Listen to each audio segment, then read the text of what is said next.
Hello out there. Welcome to another debate dissection with your host, Mark Reed. Now, I must admit, it's read only today. I'm going to try and fix my camera because it looks shocking.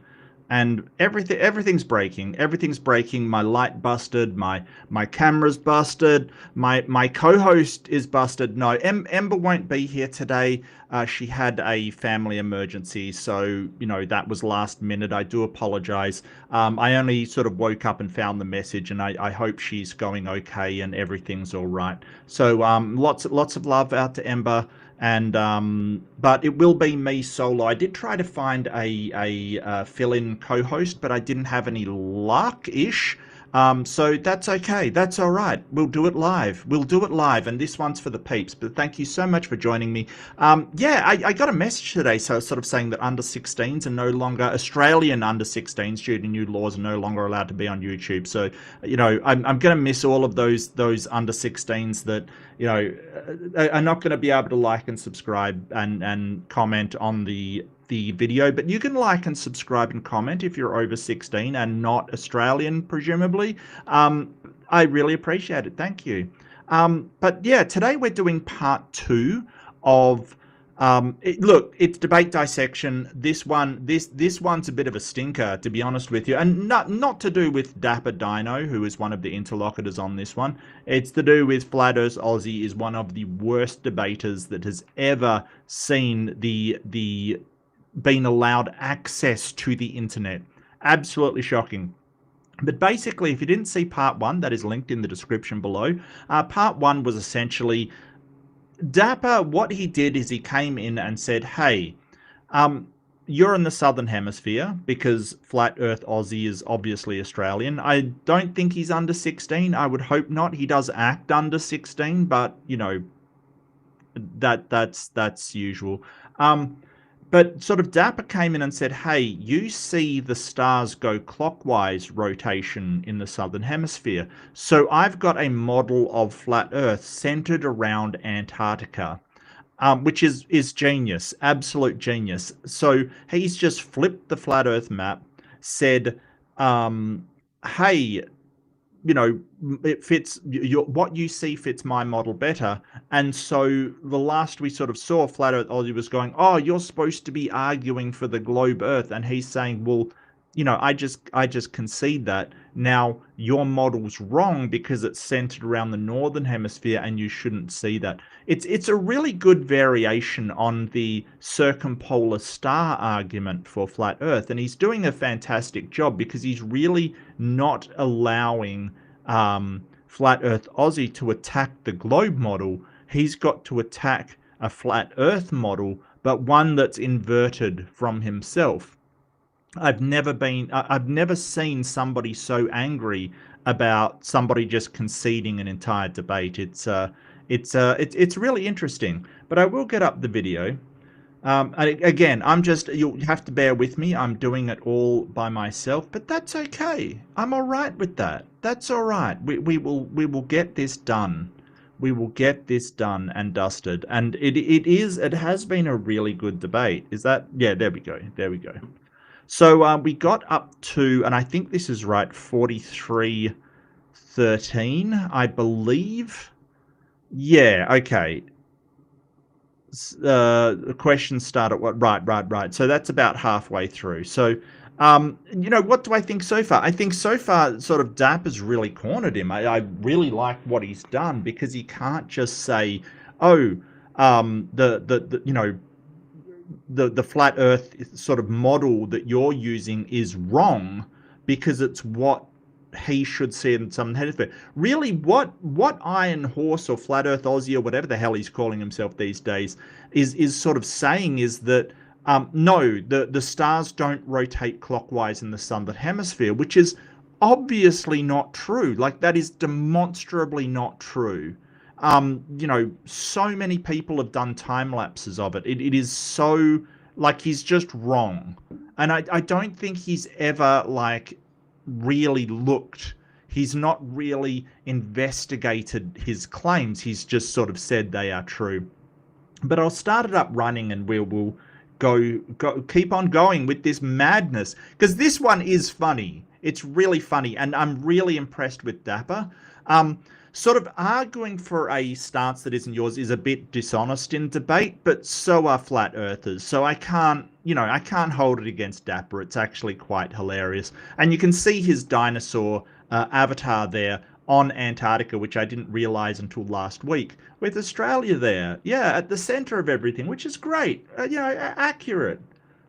So he's just inverted the entire model and said, well, it's actually more representative of what we see, or what flat Earth Aussie sees, because he is in the southern hemisphere. He will see at night the stars take a clockwise rotation around that southern polar sort of star field. Will rotate clockwise.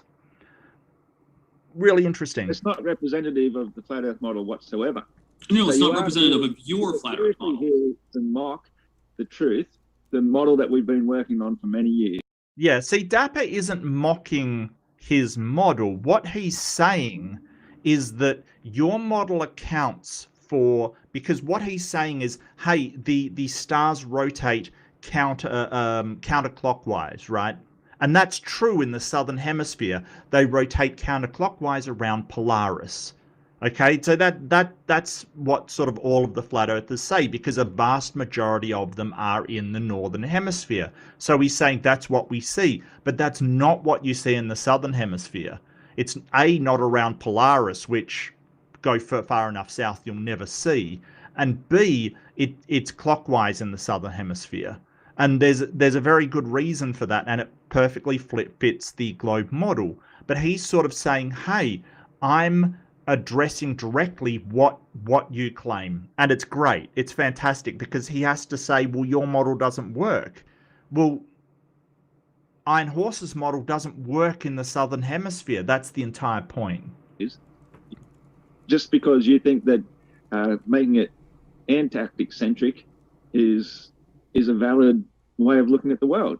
And I think it is, because it explains the star trails that you see. Because you've proved yourself to be. You've been nothing but a troll here, whereas I came here to have a serious debate of the flat Earth versus the globe model, and all you've done is made a false model. No, he has not come to make a serious debate of flat Earth versus globe. That is something that he hasn't done. He hasn't gone there to do that. He has actually gone there to attack the globe model without supporting his own. And Dapper very, very cleverly has taken that away from him. He can't attack the globe model anymore because Dapper's not presenting a globe model. He's presenting a flat Earth model with the flat Earth centered around a central point that's Antarctica instead of the Arctic. Instead of the North Pole, it's centered around the South Pole. Why is it not valid? And he doesn't have an answer. You can see him going, well, I came for a serious debate, globe versus thing. It's because he doesn't have an answer to why a South Pole model flat Earth is invalid. Because the exact same arguments for flat Earth work on North Pole and South Pole. Of the flat Earth, thinking that that's a better way of viewing things, which is clearly isn't, because the sun is going counterclockwise, as we can all see. The stars are going counterclockwise, and that is not how it works in reality. So, not in the southern hemisphere. That's his entire point. And this is the thing. Ross here, who's flat Earth Aussie, he's never actually sort of looked to any great degree. All he's done is sort of look at the Bible and look around and go, well, it looks flat to me. That's it. Give me another beer. That it's flat. He's never actually paid attention. Yeah, absolutely. Yeah, I saw that one. He was debating. I can't remember who he was debating. He was debating somebody I know. Who was it? I can't remember who it was. He was debating somebody, and he was in the sauna, and that was like, wow. He's a bit of a weird one. I mean, he is from Queensland. Okay, he definitely is from Queensland. I think he called himself Iron Horse at the time. I don't know. He's a bit of a weird one.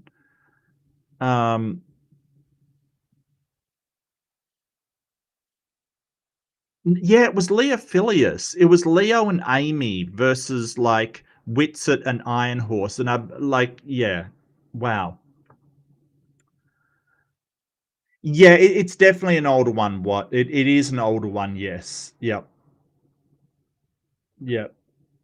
So you can scrap your model and start again, and maybe we can do a proper debate some other time. But this one is ridiculous. What's curious, we do want to have that debate tonight, and to be fair, we are big on. So, Dapper, if you want to run it as some sort of like reductio, where you're saying like, look, if you take the flat Earth, it leads to these ridiculous outcomes. That kind of argument I'm okay with, but like devil's advocate debates, we've always been kind of like, we're not, like, we made a decision a long time ago that we were looking for like people defending the true position that they hold. And so to be Yeah, so this is okay, so I want you to pay attention. This is what James used to be like. Okay, this is what he used to have some integrity. He sort of says, hey, we don't like people who are misrepresenting their position.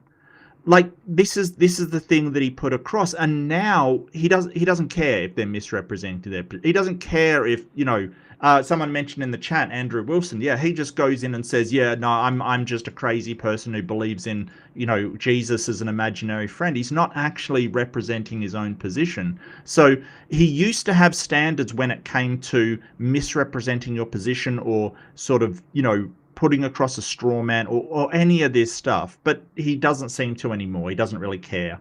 So, this is just further proof of how things have changed over at modern day debate, that it used to be, you can't just come in and claim that you are a flat earther when you're not, or, do any of this. And, you had people like, who was it? What's his name? Alex Stein, who just came in and said in all kinds of crap. I think that, it would have been better if he stuck to his guns and said, okay, you can't just come in and misrepresent your position in order to, win a debate kind of thing, whatever that means for you. To be fair to Flat Earth Aussie, that's also kind of like a channel rule, even if Flat Earth Aussie wasn't used to be a channel rule. It's not a channel rule anymore, is it? Like, people can come in and just say whatever now. So, I think that sort of MDD sort of made its mark with this sort of thing of, well, we have integrity, and I don't know what happened to that. I don't. Your integrity is sold for so little, and it is very, very hard to get back. Triggered by your style of argument tonight. I'm just teasing Flat Earth Aussie. Does that make sense?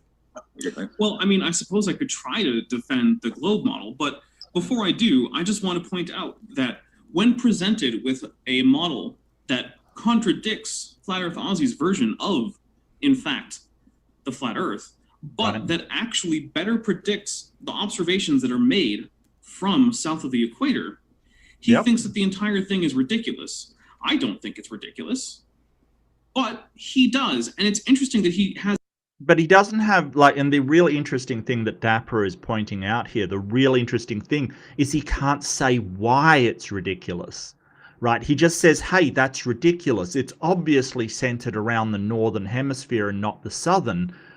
Why is it ridiculous, right? What arguments do you have to say, hey, it has to be the northern hemisphere? Because, hate to break it to you, Iron Horse, it works exactly this. Your arguments work exactly the same on the southern hemisphere. Look, Titan, I'm oblivious to everything. You know that, okay? I'm oblivious, my friend. I probably trust people more than I should, and I am usually oblivious to anybody doing anything untoward kind of thing. I really am oblivious. I don't understand why you would, sort of set up a channel to have these core values and then throw them overboard, at the first opportunity. It doesn't make any sense to me. But, maybe I'm weird, okay? Maybe I'm weird. Look, let's just say that I'm weird, okay? I'm weird. I don't get that. I would rather keep my integrity and have a small channel than completely sell out my values and have a large channel. That's just me, okay? I don't, you can do whatever. That's just me. Screw it. I don't care. I don't care. Yeah, yeah. Well, I mean, it depends how much you value your integrity, I guess. I get you. I get your music. I get your music, but it depends on how much you value that integrity. Yeah, yeah. You're weird in a good. Thanks, Titan. As long as you think I'm weird, but in a good way. Thank you, thank you. Um, Yeah, absolutely. Let's see. Well, I mean, but it's really telling, and Dapper's really honing in on this, and I love that he's doing this. That he cannot say why that the southern pole flat Earth is absurd. He can't say, because any argument he would make against it would undermine his own model. Fewer arguments against a variation on flat Earth than he does against the globe. We'll give you the last word on this flat Earth, Aussie, and then after that we're gonna give Dapper a chance to jumpstart into the globe versus flat Earth debate. Yeah, but this has got to be a pithy one, flat Earth Aussie. No worries. So I've debunked everything that you've just said. He's debunked nothing. He's debunked nothing. He's just called it ridiculous. That's all he's done. That is not an argument. It isn't an explanation. It's literally nothing. It's literally nothing. Mama, are you on Discord? Big Bad Mama, are you on Discord? Did you want to fill in for Ember? I did ask a few people. I'm sorry I didn't think of you. I'm not even sure I have you on Discord, Mama. It's probably a sock account. It's probably a sock account. I mean, Big Bad Mama or Creationist Crybaby or whatever your sock account is. I mean, yeah. Yeah. With saying how ridiculous your model is, it looks nothing like how we view reality at all. So, first of all, you've bought a false model to I don't know what you're trying to do, make a point, but Yeah, so what I mean, your experience may differ. I just got the message that under 16s, it's under 16, and the reason why is because it is the case that misinformation and bullcrap is too predominant on social media. Like, they are getting really bad information, including really bad medical information. Like, it's absolutely out of control. And people under 16, they don't have the critical thinking to push back some of this stuff, and it is ruining frigging lives. So, when you say a digital ID, I mean, I get, YouTube Premium. If you're on that's ID enough, because you'll have a payment system on there and thing. I mean, hell, I'm a creator. I'm paying taxes on it, so it's not like I've got to have a digital ID. But I don't really care. I want to protect children from misinformation. Look, you can argue against it. I think it's a good idea. I really do think it's a good idea to stop, people like the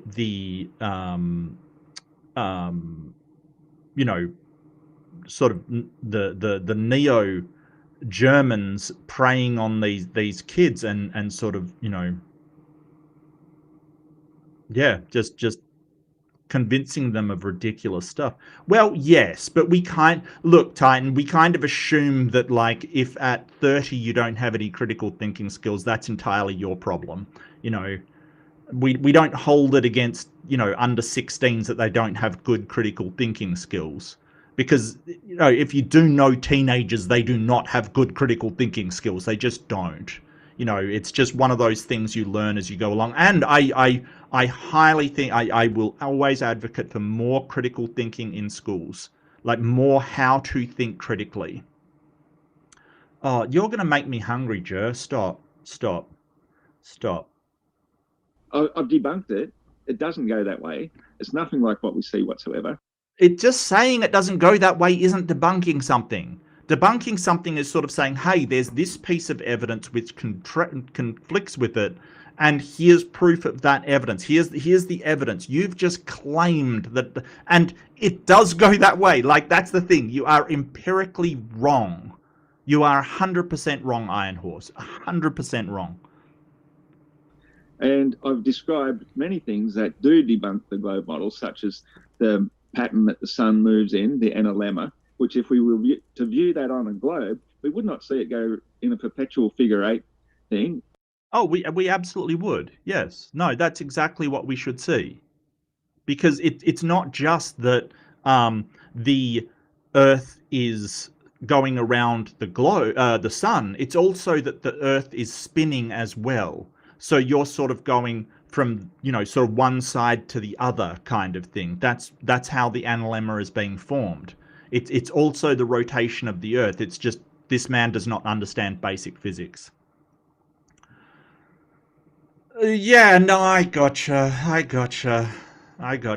But, it seems more of a problem at the moment that you have right-wing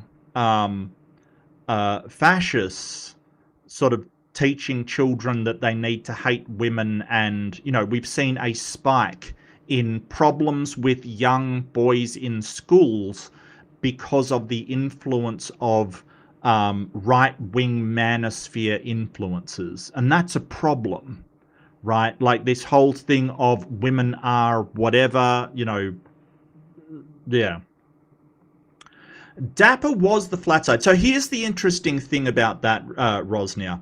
Dapper basically had a flat Earth model that he brought, but the flat Earth, as you can see from his picture, the flat Earth, the map is centered around Antarctica instead of the North Pole, as they usually depict, because most people that are arguing flat Earth are in the Northern Hemisphere. So they'll just do the, oh God, I can't remember the name of the map.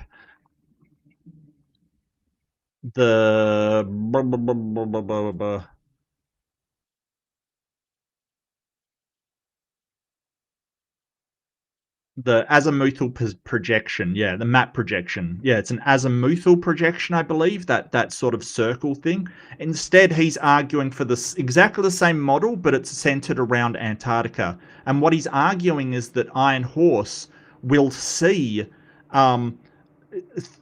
phenomenon consistent with the Earth rotating around the South Pole, because that is what you'll see. You'll see the stars and sun move clockwise instead of anti-clockwise, which you'll see in the north. I don't think it's the Gleason map. No, I don't think so. I'm not sure. I thought it was the azimuthal projection.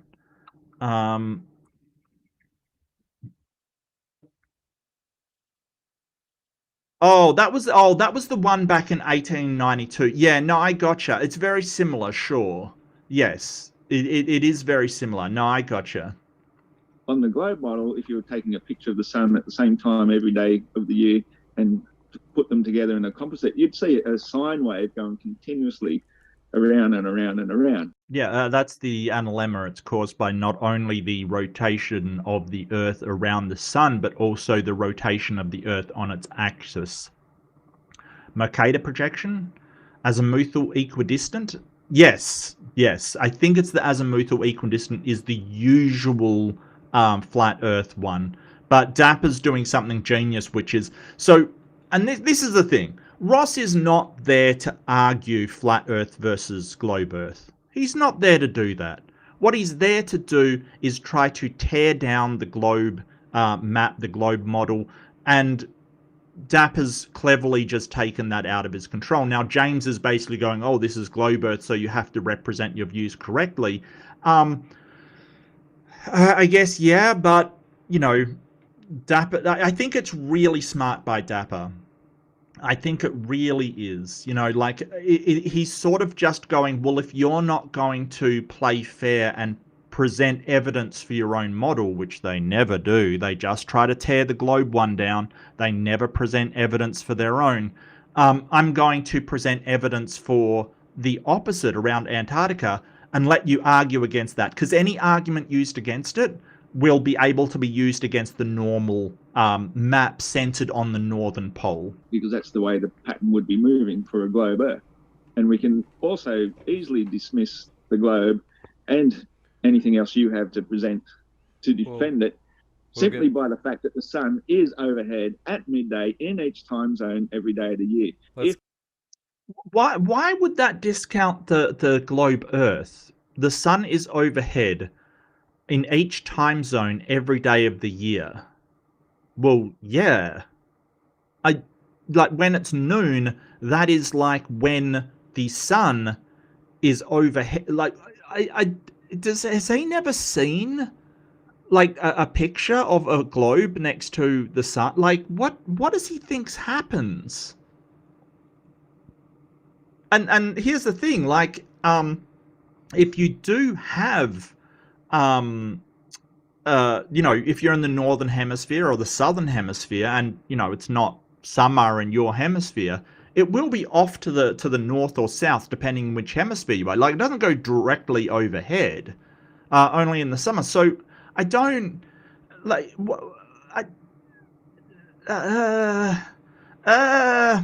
and plus that's not necessarily true, because you do have some wild time zones like China, right? Like that's an instance of like time zones not being particularly accurate, because China is all one time zone and it's a huge country, but they've kept it all the same time zone. So, when it hits 12, like on the very western, say, part of China, the sun may not be overhead. It may actually not be. So I don't know what he's talking about. Before we jump too far into that, let's give Dapper a chance to launch into the globe position, and then we'll give you a chance to respond to it, Flat Earth Aussie.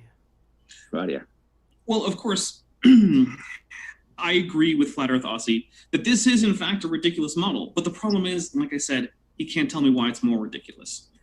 So let's take a look at what similar data tells us about the actual globe that we in fact do live on. And one of the things that we will notice is in fact that the directional spin of the sky depends on where you are and which way you look. If you're on the equator, you'll be able to see the sun spin, well, sorry, not the sun, the stars. We'll focus on the stars for now. If you look towards the north, you'll be able to see the stars rotating counterclockwise with the northern celestial pole right on the equator. And this is assuming that, that we're standing roughly at sea level on the equator. So I'm idealizing slightly. If you're very high up, you can see a little bit farther beyond that, but bear with me. And if you turn around 180 degrees, you'll see the southern celestial pole. Now, it doesn't have an easily visible pole star, but that doesn't matter. If you take a long-term exposure of the stars, you will see that they... No. That is the little-known Lord of the Rings wizard, Flatagast the Dim. Very little known. He came after Gandalf and the Blue Wizards, well after, and basically missed the entire War of the Ring. Like missed the entire thing. But he was sent over to make people stupid. Very little known. You have to read the very sort of the esoteric Tolkien series to get to Flatagast the Dim here. All rotate around a point, and it is a point. He's one of the wizards that is always actually late. Like contradictorily to what he wrote before. He is always late. Directly opposed to the northern celestial pole, and around that southern point, all the stars will rotate clockwise as you look at them from the surface of the Earth. Now, as you go farther and farther south, more and more of the northern stars will fall below your horizon, and the southern pole will start to rise up 1 degree for every 1 degree of latitude that you go south. It's very consistent.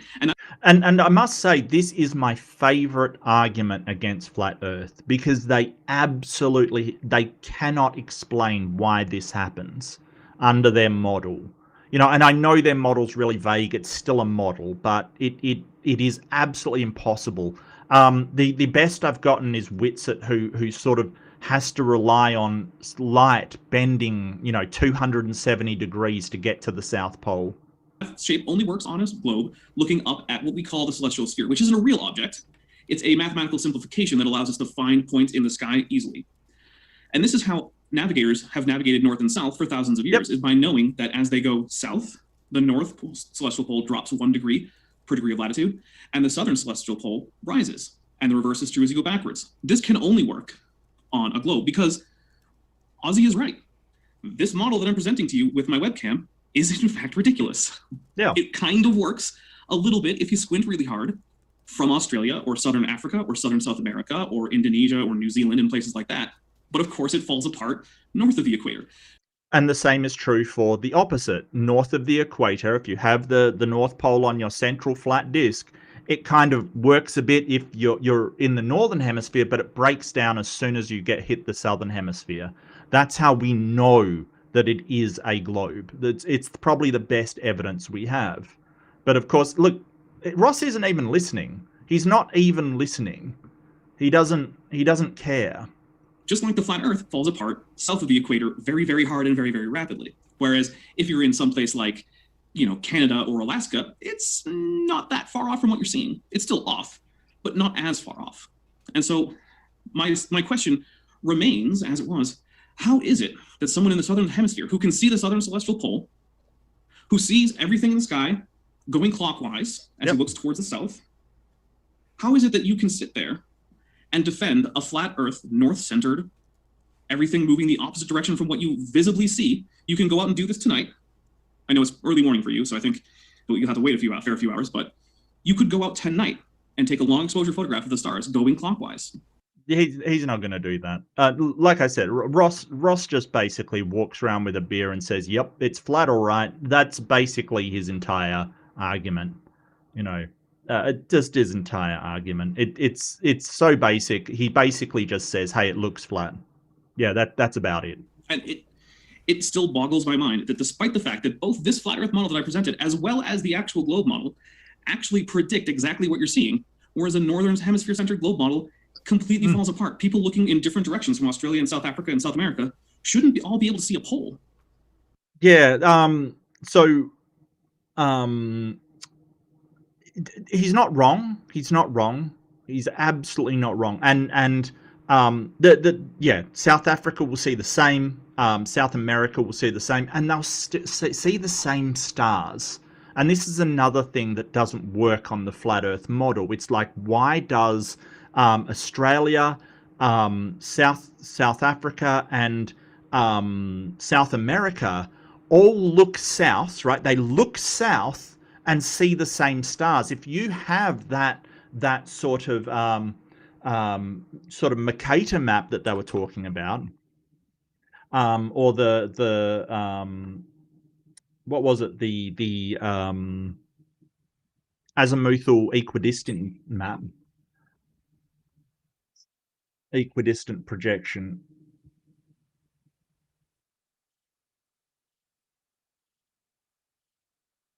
Yeah, I just want to show this because So if you've got this map, the question is why, if you look south from Australia, south from South Africa, and south from South America, you see exactly the same stars. It doesn't make any sense, right? Like, it makes no sense whatsoever. And you can do it at the same time, because just say like half is day, half is night. We'll put it down here.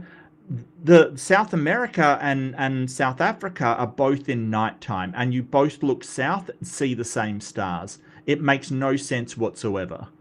It's really weird the way they're trying to sort of, describe it. It doesn't make any sense. And then, as darkness goes around to the other side, you look south from anywhere and you'll see the same stars. It's wild. Doesn't make any sense.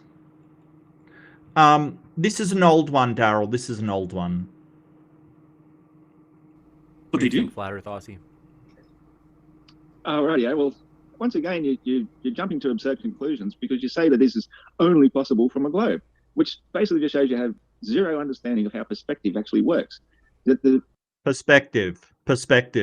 How does that work to spin the stars in the opposite rotational direction, sir? How does perspective do that?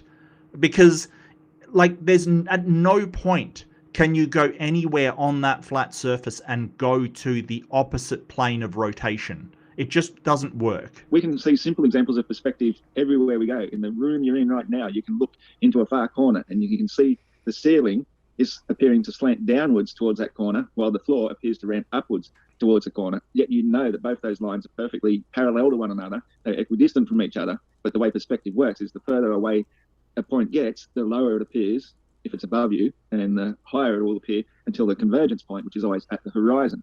And this has got nothing to do with what he just said, like literally nothing to do with it. He's just talking about perspective. So if he sort of said, oh, stars drop below the horizon, this is their attempt to, like, he doesn't even know the flat earth arguments, because he's currently running the flat earth argument for things dropping below the horizon, not circumpolar star rotation.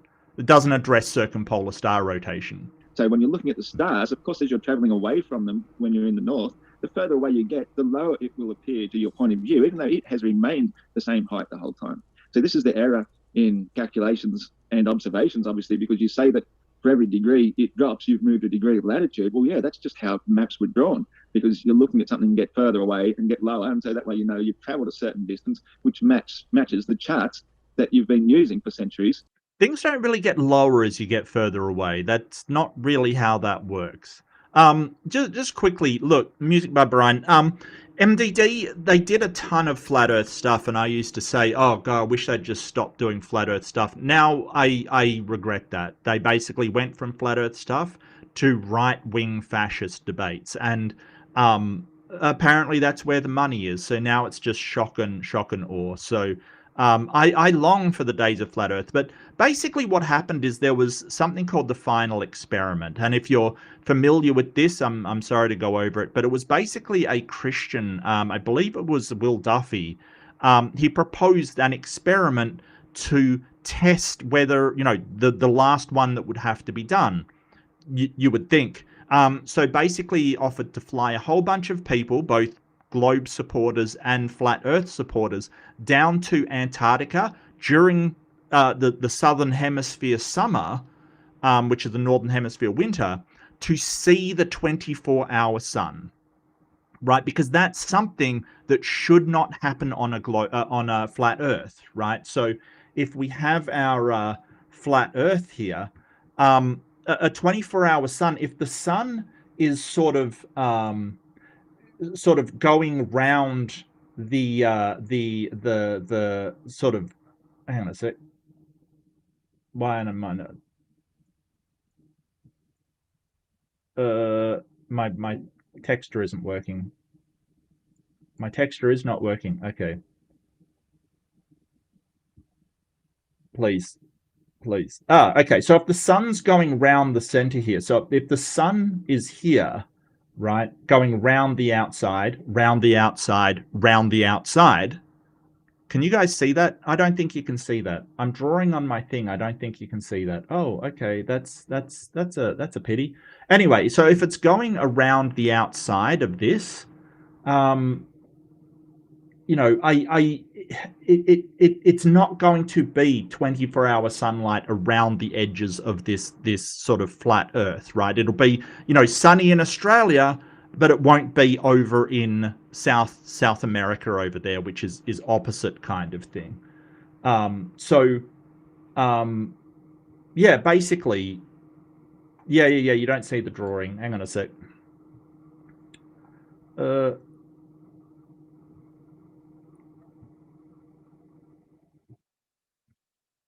Give me 1 second. I'll sort this out. I'll do something. I'll do something. I won't do something. I've lost it. I've lost the plot. I've messed up. Mistakes were made. Mistakes were made. Mistakes were made. Okay. What can I use? Just it's a paint. Paint. Sure. I'm a believer in the paint. That is not what I copied to the clipboard, sir. That is 100% not what I copied to the clipboard.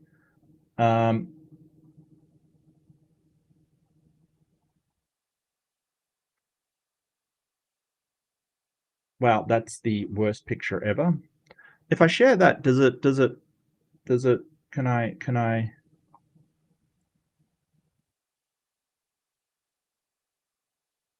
No.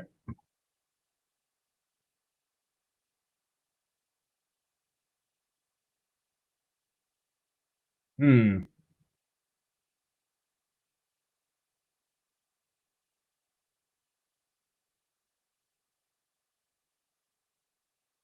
I will. Oh, this is gonna get messy. Oh boy, this is gonna get messy. Hold it, hold it, hold it, hold it.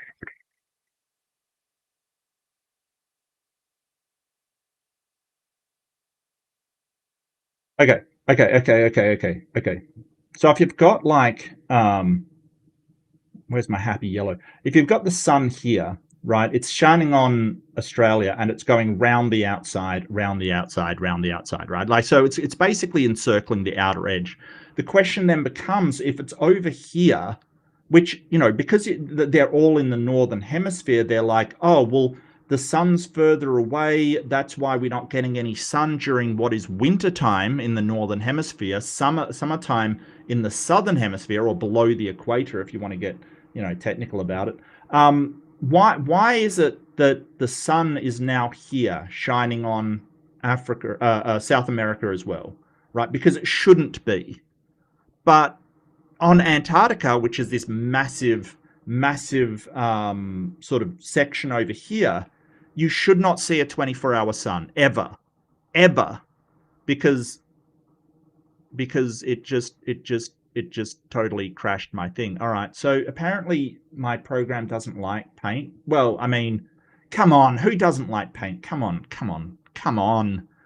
But yeah, you get the idea. It's sort of, so the final experiment kind of, and some of the names were notable that went there. Austin Whitsett, one of the largest flat earthers.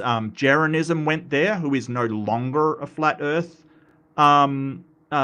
proponent anymore, because he went and saw the 24-hour sun with his own damn eyes. Now, Austin Whitsett is basically facing a rebellion from his supporters, who think he may be working for the devil, or, you know, NASA or something like that, because they've been taught to distrust anybody that tells them any correct information whatsoever. It's absolutely ridiculous. So, you know, that's why flat earth is sort of, you know, quietened down and we haven't heard a lot from them. It's sort of because of that experiment that Will Duffy did, and it was great. It was sort of, yeah, you can see this for yourself until you reach this point called the equator, which is the equidistant point around Polaris at which it disappears into the convergence point. It does not mean that you have gone over a lump of curvature in order to make it vanish, that you've descended into the underworld, as I've already described. You are still on the same plane. It is just so far away you can no longer see it. And what you know, you turn around and you look the other direction and you can see a whole different set of stars. It's the same wherever you travel, everything changes. Now, keep in mind, this man probably does not see Polaris. Okay, he probably does not see Polaris, because he is too far south, I think. I mean, he is in Queensland, he might be a lot north, but I don't see Polaris where I am, right? Like, I see the Southern Cross. But he's not actually addressing the problem, which is the rotational swap of the two you know, star fields. That why one goes clockwise and one goes, he's not addressing that. Notice that. With view, you can stand at the foot of a very tall building, look up, you have to crane your neck backwards to see the top of it, but you just walk a block away and, oh, you can just see it right there. It appears much lower, only because you're further away from it. The building is still the same height. You haven't gone over any curve, because you can see the block is flat and level the entire distance you've traveled. And the further away you get, the lower and lower it appears. The same thing happens with stars. Yeah, but if you keep going, and this is something that he doesn't do, if you keep going, though the bottom of that building will be obscured while the top is not. That's not perspective, right? Like, that's not it appearing lower, basically. Okay, that's not that, because the bottom is obscured, but you're still seeing the top. So if you keep going away, and then what you can do is elevate, which brings it back. this can only be accomplished by having a horizon there, by a curvature of the Earth. And people, I used to have some drone footage given to me by a mate. He sort of had the sun set and then brought the sun back by elevating the drone. The drone just went straight up. It's because elevation allows you to see beyond the horizon. It's not because you're getting any closer to it. That's not the case. Everything is subject to the same laws of perspective that we see. So to claim that this is only possible because the Earth is curved and that water magically curves with it and somehow still clings because of magical invisible pulling forces is yet another absurdity which the globe defenders really have no... Okay, so this is what we call Gish Gallop. Do you notice how he's switched topics now? He's basically, and this was a sort of a very dishonest tactic originally come up by a creationist, a young Earth creationist called Dwayne Gish. And he basically would throw out topic after topic after topic, hoping that, like, so in all of those topics, like, so he went from the perspective thing to buildings to now he's going on to gravity, which is a whole nother topic. He's hoping that some of them won't be addressed. And so he can sort of at the end throw his arms up and say, see, he didn't address the whole gravity thing, or he didn't address this thing, or he didn't address that thing. That's, it is a trickery, essentially, right? That is what he is doing.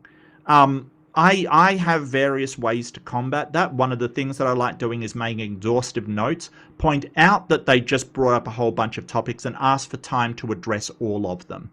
And I guarantee you, Ross there is not making notes. He will not be able to, if Dapper turns around and addresses all of his points that he's brought up, he will never keep up because he's barely keeping up with the ones that Dapper is pulling up. Nothing else except to fill with the god of the gaps, gravity. Well, gravity does it all for us because why not? You know, gotcha. We can allow tiny Thanks, insects to fly and birds to fly and a hot air balloon to just waft in the air without the Earth moving underneath it the whole time because gravity is somehow magically clinging everything to it. And these fantastic speeds that you were attributing to the motion of the Earth. Well, it's not magic, and the hot air balloon or the helium balloon or whatever, that is buoyancy. So it's something that is lighter than the air, and so the air pushes it up because the air tries to go down because gravity has a greater effect on it. And you can't get an equation for buoyancy without gravity. That's the thing. Like, you need G in that equation to even get buoyancy. So that's very well understood. I don't know what he's talking about with a magical force because we know it's not magical.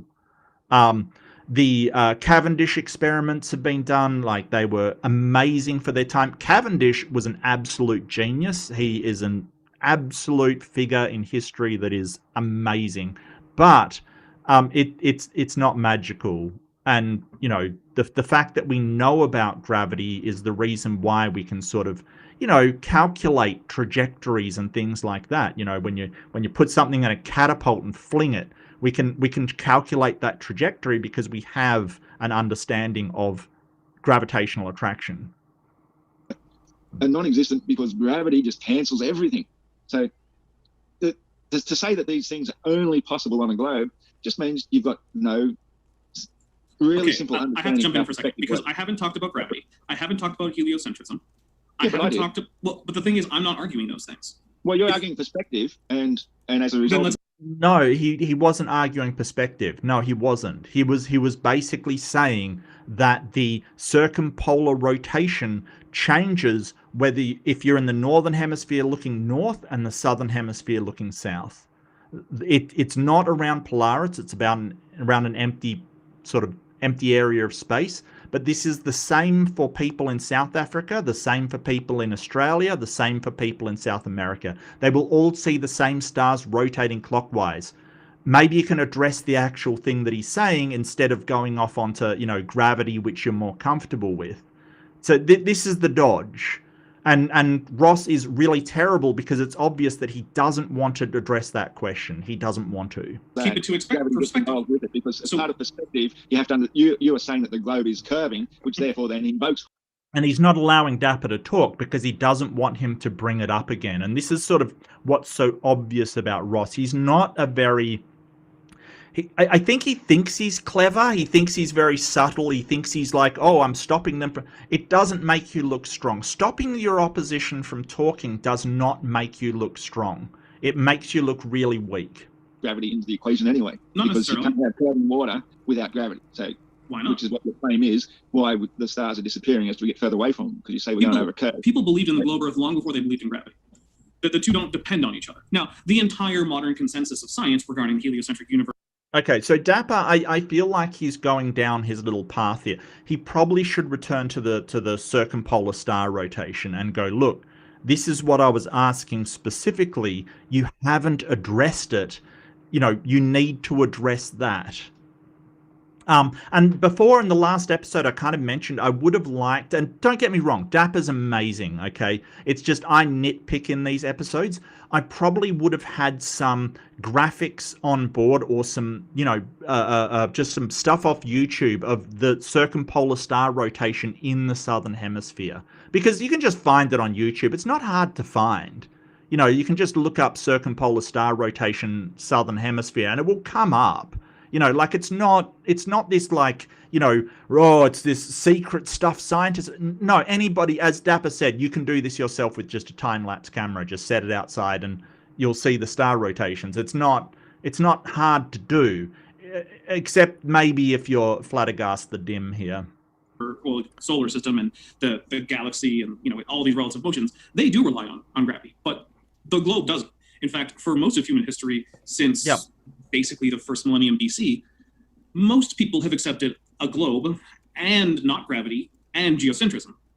Yeah, I mean, the first measurement of the globe was sort of Eratosthenes doing his sort of stick experiment. And, you know, they had no idea what gravity was. They had no idea, it wasn't a thing. But that was like ancient Greece. They knew the Earth was a globe. They did know. And I'm not arguing for those necessarily, but what I am saying is you don't get to bring in new arguments that I haven't argued against in order to counter me. Now, you can say gravity. I'm just not going to argue against it. Well, if you want to, hold on, let me finish. Hold on. Aussie. I'm happy to say I'm not going to defend gravity. You can attack it all you want. But here's the thing about perspective. Perspective does not follow a linear diminution. I can't really talk today. Diminution, that's a word, I think. Anyway, things don't reduce in angular size in a linear ratio as you move away from them. If you move if you move 20 feet from something, and then another... Diminution. I want to know if that's a real word. Yeah, apparently it is. A reduction in size, extent, or importance of something. A permanent diminution in value. Okay. Hey, I like words. Thanks, Daps. I like words. That's a new one for me. I'm not sure if it applies to, like, sort of, yeah, I'm not 100% sure. 20 feet.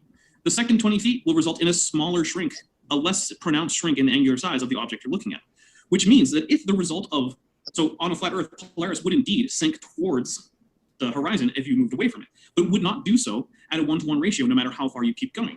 Nor could you have a southern celestial pole start rising at the same rate, because as you face south from different points on a flat Earth centered around the north, you're looking in diametrically opposed directions, so you can't end up having the same field of view. Perspective does not warp things. I don't think Ross understands what he's talking about, but he's basically talking about what I pointed out on that map, that if you look south from South Africa, South America, and Australia, you see the same stars start to rise if you go south from any of them. That does not work on the flat Earth sort of map.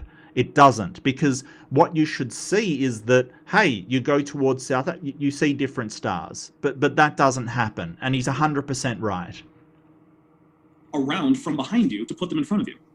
That's not a thing that happens.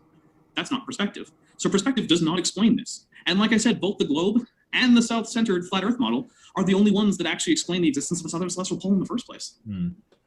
Well, you're confusing two different factors of perspective there. You're trying to induce distance diminution, which is a thing where things appear to shrink. But that's not what we're talking about when we're looking at very, very high objects in the first place, such as the stars, which by the time they do vanish from view because you've traveled so far, is really insignificant to the actual distance they still are away from you in the first place.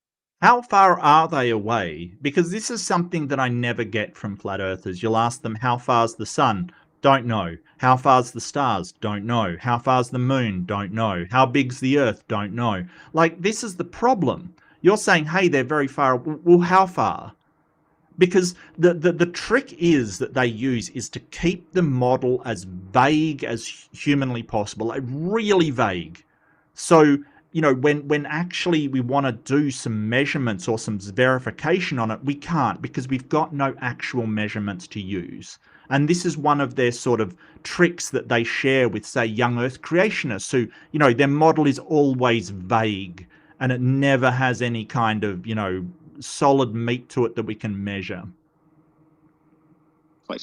So you don't see Polaris actually getting smaller and smaller as you get further and further away from it. You just see it getting lower because lights don't tend to shrink in the. That's not a point in your favor. That's not a point in your favor, sir, that it doesn't actually get any dimmer or dimmer, because as it goes away, it... Okay. Weird. And this is the thing, like, we know how light works. We know the distances it can travel. What's wild is that people like Ross will sort of go, well, light's got attenuation. And yeah, it does. It diffuses as it goes out. But, you know, the light from the stars go from fully bright to completely obscured when they drop below the horizon. But he says, oh, it's just getting further away from you. And it's like, no, that's not how light works. Like, you don't just have it go from very bright to not there at all. That unless somebody flicked a switch, and that's not happening. At least I presume Ross thinks that's not happening. I'm not going to put anything past him, to be honest with you. Same fashion that physical objects will shrink from view, like an actual building, for example. But if you put, say, like one of those aeroplane beacons, a red light on top of the building, and you move further and further away from it, the further away you got, that red light still doesn't actually appear to diminish in the same fashion that the building itself does, because light itself does not diminish with distance. So that's another factor of perspective. Wait, is he arguing against his own model? Because if light doesn't diminish with distance, then we should see the star Polaris from Australia. Like, if I climb to the top of a building on Australia, I should see Polaris, right? Why wouldn't I, if light doesn't diminish? Which you're completely ignoring and trying to invoke. And before I finish, I'm saying that if you are invoking curvature of the Earth to suggest that this is why things appear to get low. And I'm kind of disappointed by this. I really think Dapper should be back onto that circumpolar star rotation and ask him to explain how it works. Like, ask him to demonstrate that the stars are actually, because he's claimed that, hey, the stars move counterclockwise in the southern, south of the equator. No, not true. 100% not true. Very easily confirmed. And that, his model actually works. He's just managed to duck that one, and it's kind of annoying. As you get further away from them, then you must be invoking gravity at the same time. Like, I know you don't want to argue gravity, that's fair enough. We don't have to go there. But you are invoking that to say why water that remains flat and level is magically curving at the same time. He never brought up water. This is the thing. Ross will do this. He'll bring up topics that he wants to talk about and then sort of claim that you brought them up. He's just responding to you, when in reality what he's doing is a gish gallop. He's sort of not addressing Dapper's actual points, pulling out 5 or 6 points that Dapper didn't even mention, and then say, well, you brought them up. That's the only reason that I'm talking about them. It's pretty dishonest. So, I think that, hey, he did not bring up water. He did not bring up gravity. He did not bring up any of that. But see how far away we are from circumpolar star rotation now, when that was the thing that he was strenuously avoiding talking about. And it's really hard. Like, I don't blame Dapper. It's really hard with these guys because they will go down these rabbit holes. And I sort of have a motto of don't chase the rabbit. Like, if he wants to start talking about this, say, hey, yeah, I'll definitely address it, but can we please address my first point? My first point. In time. So you don't want to go there, I don't blame you, because it's obviously not how water ever works. It fills its container and it remains flat and level between higher edges, no matter where you go and how far you go. So okay, thank you. So there are a few problems here. One is that light actually does diminish with distance. It follows the inverse square law. So if you double your distance, the light brightness will actually reduce by 4, which in itself is actually an interesting argument that the stars are extremely far away, because no matter where you go on Earth, they're always very similar in brightness, essentially the same, as long as weather is permitting. If it's a clear, relatively dry night. Obviously, if it's overcast, that's interrupting the starlight. But on clear, relatively dry days, the stars have fairly constant brightness. And in fact, they don't. Yeah, so light in a vacuum doesn't really diminish. Light sort of diffracts and it gets absorbed by stuff, right? So just even going through the atmosphere, light will be absorbed, and it is the shortwave light that is absorbed most through the atmosphere, which is why it sort of filters out the blue light, and you're left with the orange of sunset because it's coming through the atmosphere. But it still will not just go from fully bright to nothing. It will dim even if that light is being absorbed by particles, dust, or what have you, or diffracting, diffusing and moving out. It still will not go from fully bright star to nothing there. It doesn't do that through sort of diffusion. It's not how it works. Hi, Dave. So good to see you. I was really enjoying your show. Make sure you subscribe to Captive Desk. I was enjoying his show earlier because I got up early, but never mind. Vary based on where you are. Instead, they actually vary based on intrinsic factors because some stars actually naturally vary in their brightness. So that right there is indication that we're not very close to the stars, which means that their shrinking or their change in location due to perspective has to be minimal, because if we were actually close to them, we would notice significant differences in their brightness as we move towards or away from them. That's one big point. The other one is that, in fact, stars don't seem to change in size because they are already far below the angular resolution of even the best telescopes. Even our most advanced telescopes resolve stars that you see in the sky as singular points that are below the resolution limit of that particular device, which is more so for your eyes. But the thing that does happen with lights below the angular resolution of the optical instrument you're using is they will grow closer to each other, just like any other two objects when viewed with perspective. So if you imagine a, say, stick between two lights, the stick will shrink as you move away, even after the lights go beyond the angular resolution limit of your optical instrument, including your eye. The stick will still shrink, and the lights will get closer together. But that is not what we see when we move south, or when we move north, looking back towards the southern celestial pole. The stars maintain the exact same angular distance from each other, which means that we're not significantly changing our distance to them, because if we were, they would be violating the laws of perspective. Right. And that's a really good point, that as we're moving south, the stars are not actually moving together like they would be if, you had two lights on a building, you move further away, those lights will move together, and then for all intents and purposes, you just see one light. They merge together. And that's what we see with perspective with light. But we're not seeing that with stars. It's a fantastic point, and Dapper's illustrating it really well. I'm just not sure Ross is comprehending it, that's all. Ninjester with the Ninja $5. Thank you so much, Jester. Wrong. When you get to the top of a container, just before it starts running over, there is a point where the water bends because of the water tension. Absolutely. And I believe that, because of the sort of friction of that water on the sides, that it is like a container is ever so slightly dipped. It's ever so slightly dipped because the edge of the container will sort of raise the water level just so slightly, I think. But yes, you can, water tension will do a lot. Water tension is actually a thing. And if you don't believe me, people jump off very high places onto water, and it is like concrete. That's essentially water tension. I used to know a really high diver, and I remember him telling me that he was a madman. He used to do night diving, right? Diving at night, and he needed a light down in the water to tell him where the water was. But he had to throw a hammer first to break the surface tension, which is wild, right? But, the hammer goes at exactly the same rate as he does. So the hammer hits first, breaks the water tension, and then he basically goes in after it. I would never do that. That is crazy. Not following the laws of perspective. No, I agree with you there, that because the stars are already so particularly far away, and they, just like the sun, are creating their own tiny little hotspot apparition, for want of a better word, in the actual firmament.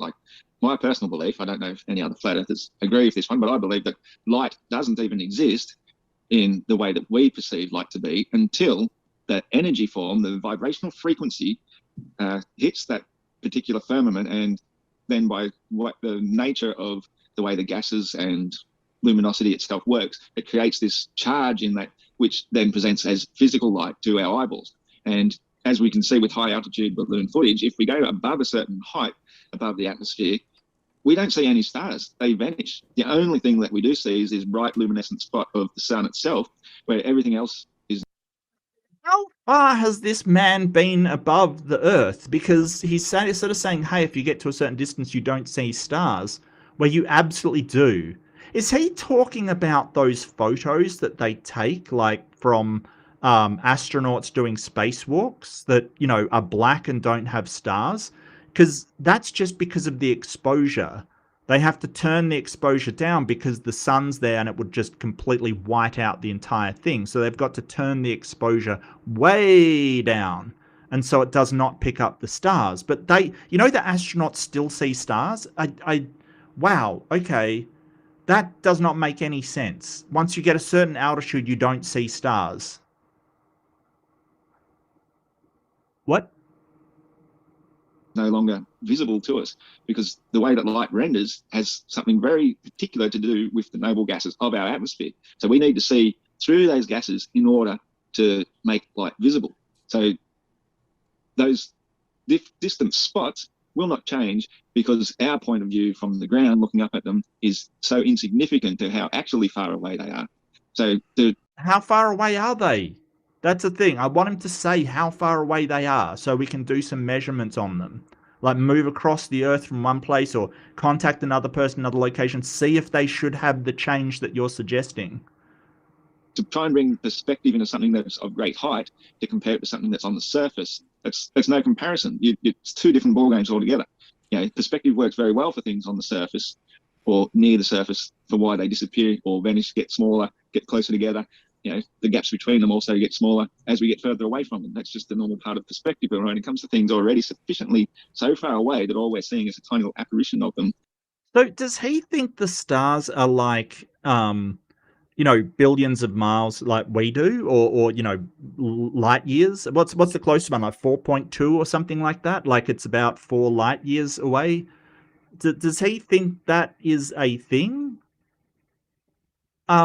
I don't know. It's weird, right? It's weird.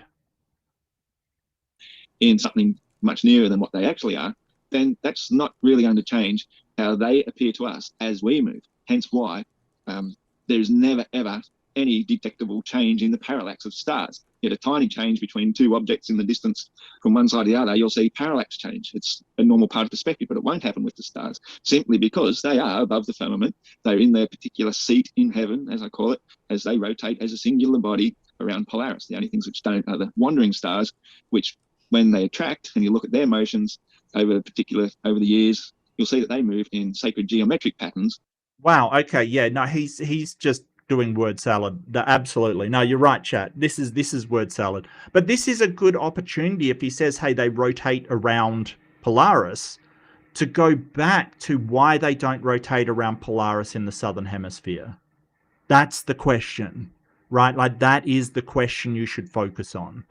Because he's just pointed out, hey, they're all in their seat. They're rotating around Polaris. Okay. Then why do we see them all rotating around a blank area in space, the opposite direction, clockwise instead of counterclockwise, in the southern hemisphere? Not only in the southern hemisphere, but from Australia, South America, and South Africa. We see them rotating around a blank area of space, and they're different stars. Why is that? That's the question. But they still keep following sacred geometric patterns. It's not as if we're hurling and whirling through space for this to happen. It's happening because that's how they move as we see them above us around the stationary fixed star, which obviously, by the way, you're probably well familiar with the Georgia Guidestones. I've never been there myself, but there is a hole drilled right through there where any day or night of the year, you can look directly through this great hole and you will always see Polaris, proving just how fixed the Earth must be in relation to the fixed pole star. So yeah, those guidestones, like, yeah, that's because they made them when Polaris is the North Star. Polaris wasn't always the North Star, and after a certain amount of precession from the Earth, it won't be again. Like it'll be something else. So, yeah. This motion of hurtling and whirtling through space, it's crazy. It's insane. It's just not how.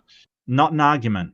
And I didn't hear an argument in there, but Dapper's got a really good opportunity to pull it back towards that like the South Pole circumpolar star rotation. Would really love it if he did so, because that was the original thrust of his debate. Reality works once you've really finally put all the pieces together and you realize that we must be living on a stationary Earth with the stars circling around above us. Ready? Okay, so there's a few things. One is, I guess I'm kind of a little bit work backwards. I'm a little bit curious because you're making claims about observations from Georgia, a place you haven't been. But earlier, in what seems like a bit of a double standard, you had objections to the fact that, according to you at least, I had never been, I'm not sure exactly, maybe it was never been to the Southern Hemisphere, that's false, but never been to Australia, that's true. So I'm not sure why it is that there's a double standard where you can make claims about observations from the Northern Hemisphere, and I can't, that other people have made, that you haven't, but I can't do the same with the Southern Hemisphere. It's a little curious there, but it's not a huge deal. But the other thing is, earlier, when describing why it is that we should expect on a flat Earth that Polaris would sink lower in the horizon, you used perspective as your answer. But then when I showed that that couldn't possibly actually be a problem, instead, you then said the perspective didn't apply to the stars, and that's why the angular distance between any two stars in the sky doesn't change night over night or based on your location on Earth. So we now have another contradiction.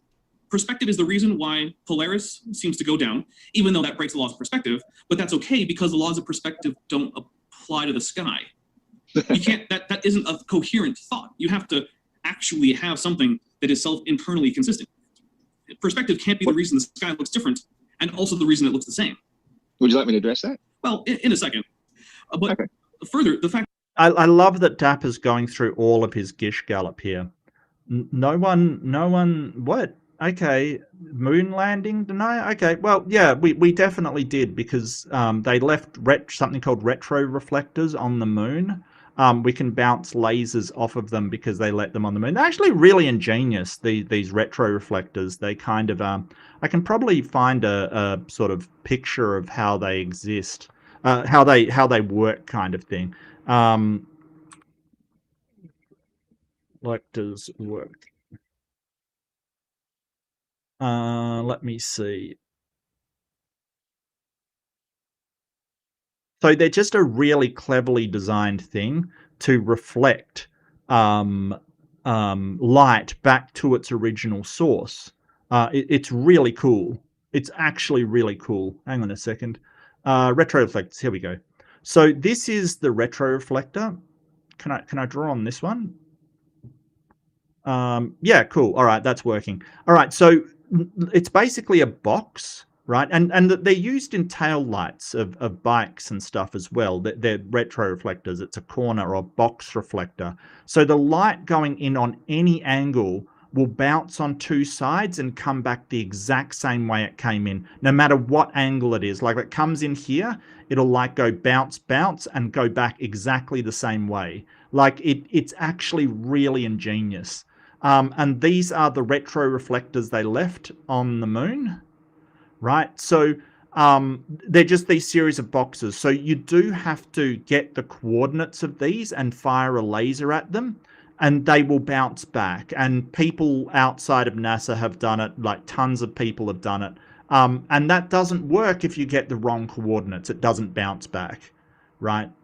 Like it does not bounce back. So yeah, that's how we know we've been to the moon, because they left these retro reflectors there. We can bounce lasers off of them, and they bounce back. That's how we know. Is that the reason that balloon footage tends not to show stars is the same reason that you can't see stars during the day, even when you're not looking at the sun. The stars are still shining. In fact, if you have a good enough telescope, you can see quite a few stars during the day when the sky is blue. Yep. You just need a particularly large telescope to see it, and they're going to be hard to see. What's actually happening is that both the cameras and your eyes have something called exposure. For human eyes, this is controlled by your iris. When it's bright out, your iris contracts to limit the amount of light coming in. This is to help prevent damage to your optic nerves and your retina and all the nice little organic bits, right? But what it means is that certain light sources will go below your ability to perceive them.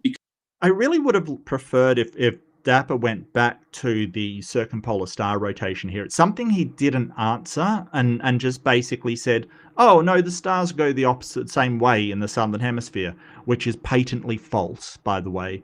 So I really would have liked him to hammer that home and provide evidence if possible and sort of really pin him on that one, because it's obvious he does not want to talk about it because he's avoiding it at all costs. I would have really liked it. And hey, all you could just say is, like, do you just concede that if the stars go clockwise in the southern hemisphere, then your model is wrong? Do you concede that? If he concedes that, great. Just show a picture of them going in the opposite direction and let other people, let them look it up. Because your retina isn't collecting enough light from them to actually register on your brain. Similarly, cameras have a certain range of sensitivity, and they can only sense light within that range. Light above that range will just simply register as full white or clipping, which in some software will actually show up as black, but that's a software, not a camera issue. I can stop you right there because as you said the word exposure, I was actually writing down the word exposure. Well, I would like to finish my exposure. I would like to finish. Yeah, and this is what Ross does all the time. He realizes that they have a point he can't refute. He'll just interrupt them. And it's very, very telling that he can't actually address what Dapper's saying, so he just interrupts him. Dapper let him talk again, and on and on and on and on, and that's part of his sort of stick. He'll gish gallop. Dapper will try to address all of his points. He'll interrupt halfway through and then sort of claim victory that, oh, we didn't address this or that or the other because he was never allowed to. It's a really, really pathetic kind of strategy, really dishonest strategy.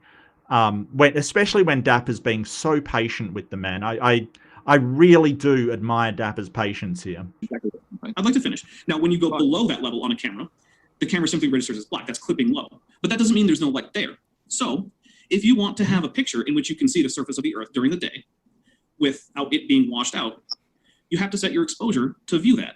But that exposure is going to be too low for you to see the very, very faint stars. Now, during the night, when you don't have to have that low exposure, you can have a higher exposure. And then if you send up a balloon at night, you in fact will see the stars. But it's not because the stars aren't there in the day or because they're lower than the balloon. It's because your camera literally can't see the Earth and the stars at the same time because they're too different in brightness, which is a fact even for your own eyes. So I don't know why we're expecting cameras, which have known physical limitations based both on software and hardware, to be better than our eyes, which also have similar known limits based on the hardware of the physical components of your eye and the software of how your brain interprets it, which, it's not technically software in the same way, but I think it's a fair analogy. And that's where I would like to end it this segment. We know exposure is quite simple to understand, and I accept that that's one of the reasons why we don't see stars in the daytime. That's quite an obvious thing. But we should with a balloon, apparently. Well, when the balloon goes up at nighttime, then why wouldn't we? We do. We 100% do. We send up balloons at nighttime, we see stars. What is he talking about? I don't understand what he's talking about. Like, this whole thing of we don't see stars at night if we send something up high. What? I don't understand. Like, we absolutely do. What are you talking about? We see them only to a certain height. But once we go above a certain height, which is, I've actually invented a new term, which I do call firmament B, simply because Firmament B. Firmament B. Okay. What? So have you ever gone up above this firmament B to see there is no stars? It's wild, right? They're sort of like, oh, we don't trust your pictures, we don't trust your film of satellites and your actual people that have gone up into space. We don't trust any of that. But trust me, bro, there's a firmament B, and if you go above it, you don't see stars anymore. Who told you this? I think it's where the blue sky stops and it moves from blue into black. So it's not actually a firmament as such, but it is a layer of density of various noble gases from where the blue daylight sky ceases to exist. And if we go... What noble gases? Neon? What are the noble gases? Neon, is ozone a noble gas? I think ozone is. No, it's helium, neon, argon, krypton, xenon, radon, organocin. Which noble gases is it? Is it helium? I don't... What? Like, this is Ross. He's heard someone use the term noble gas and thought, oh, that sounds scientific. Yoink. Yeah, it doesn't work for what you're talking about here. It really doesn't.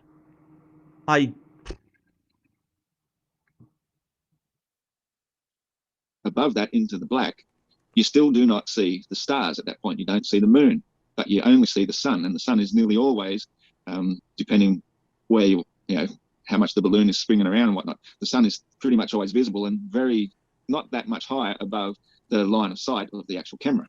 So yeah, it's great. At night time, when you're seeing from low Earth orbit, you do see the stars. Yeah, ozone isn't an element. It's just oxygen. Yeah, no, I gotcha. This isn't low Earth orbit. This is a balloon. This is a balloon showing exactly what you said you wouldn't see in a balloon. I don't know what to tell you. This is one of the first hits that popped up when I said high altitude balloon at night. This is what you're saying you don't see. Here are stars. But when you say high altitude, are you talking above 12 miles? Well, I mean, all of the clouds are low below us. There's cities on the horizon. I mean, so you've got no definition of how high that actually is. I mean, I will. What do you expect? He doesn't trust anything that's like, space shuttle footage or footage from the Apollo missions. He doesn't trust that. Is he trying to say that, like, oh, you don't see stars when they're doing spacewalks? That's during the day, my guy. So you can see what they're doing. Like, it's not at night. What?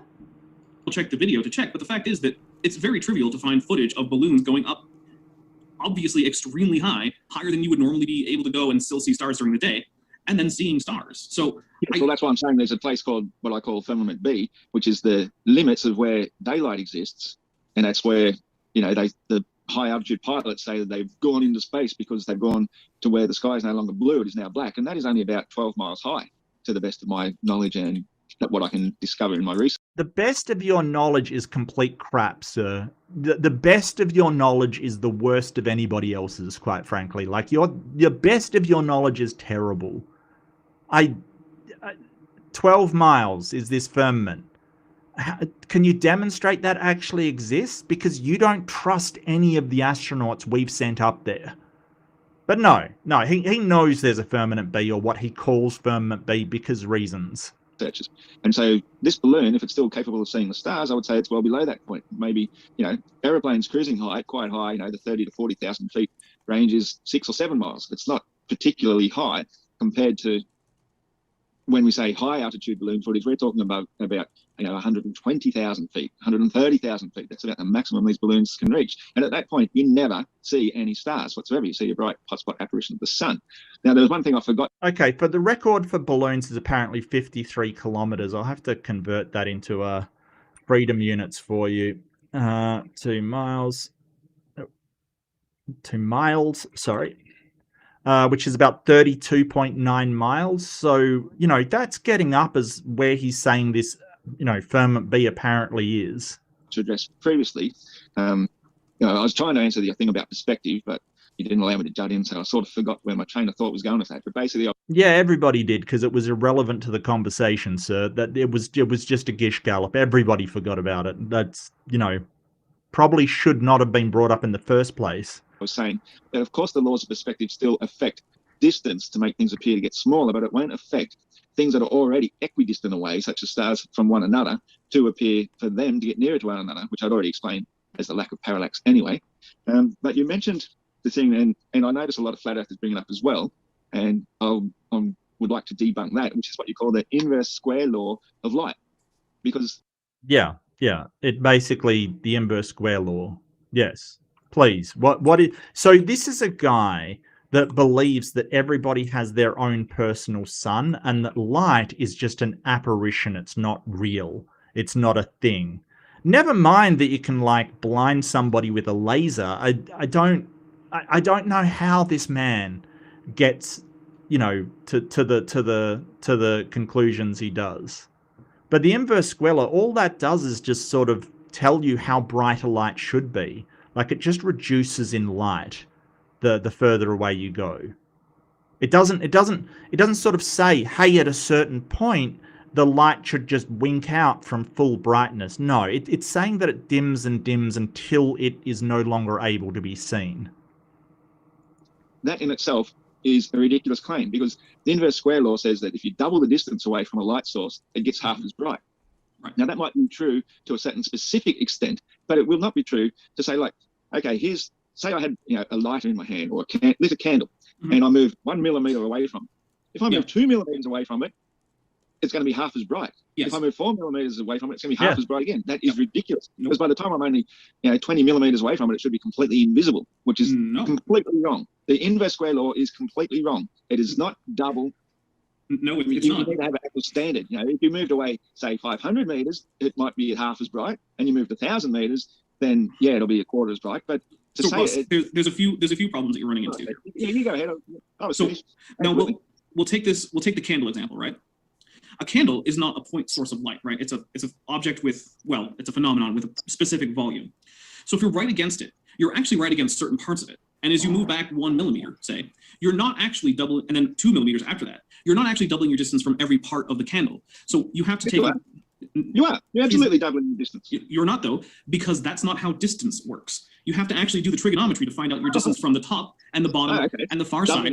Doesn't work by doubling your distance now. Not if you're doubling your distance from a single point and then trying to measure the distance and change from other points that you weren't using as your original distance point. So, for instance, if let's say I have a barnyard wall in front of me, it's gigantic, right? And I click a point. I'm standing with my nose against the wall, right? And I decide that I'm going to move back 1 foot from that. Now, there's 1 foot between me and the wall, but the distance between, say, me and the far end of the wall has not changed by a foot. It has changed by considerably less than a foot. Yeah, but the point where your nose was, you've moved a foot away from. That has moved a foot away. Yes. Now, if I move another foot away, I've now doubled my distance from that point. But the far end of the wall, again, I have not doubled my distance from it, not even close. Which is why, if you are hold on. Which is why, if you're hold on. We'll come right back to Flat Earth. We'll give you plenty. Yeah, and this is a stick. He just interrupts. Like if he feels like it's not going his way, he just interrupts and will continue to interrupt. He really does not want Dapper to be able to give this example. Time to respond, I promise. Which is why, if you move back from a non-point source of light, your inverse square law has to factor in the fact that you are not necessarily doubling your distance from all points that are emitting that light. Now, if you did in fact have a true light source, a true point source, this would hold true. So the inverse square law assumes point sources as a simplification. Yeah, and if your eye was up against a point light source, it would be blindingly bright, right? As you move just even an inch away, it will get considerably less bright than if it's in your eye. I mean, you may sort of describe that as like when a cop has a flashlight kind of thing and puts it in your face. It's overwhelmingly bright. Moves it away a bit, it's not as bright, like it isn't as glaringly bright in your eyes. So yeah, that does hold true. And I think it also applies to sound and other things. Like basically the drop off for this energy is the inverse square law. You double your distance, you quarter the line. It does work. When that's not the case, you do in fact have to use things like calculus to actually calculate out the multiple, essentially infinite point sources that are adding up to give you the light. However, it still remains the case that the problem that we're having here isn't with close diffuse light sources. We're having them with distant point sources in the case of stars. Yes. Yep. So no matter how much trouble you have with the fact that calculus exists and that not all light sources are point sources, no matter how much trouble you have with that fact, it doesn't change the fact.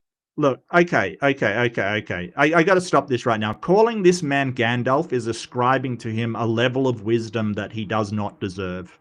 Like, seriously, Gandalf was a wise, awesome guy. This man is no Gandalf. He is Flattergast the Dim. What we're actually talking about is distant point sources for which the inverse square law is specifically designed to work. That's the exact best case scenario for the inverse square law. Let's give Flat Earth. We'll give you several minutes here to get the timer set. And, we've tested this. It's not like he's just going, oh, well, I'm going to make this thing up like Flattergast is doing here. We've tested this under laboratory conditions. We've tested the light. We've measured its luminosity. We've measured the force that it's putting out. Yeah, it does do this. It's like he thinks that everybody just makes stuff up and goes through their lives. No, there's an actual methodology for people finding this out. We're not just making it up, and if you want to know, you can ask a physicist, how did we find this out? And they will tell you, or, if they're familiar with it, they'll tell you, but somebody does know. We're not just, we're not just making this stuff up. This is what people have figured out by doing testing and working at it. Something Ross knows very little about.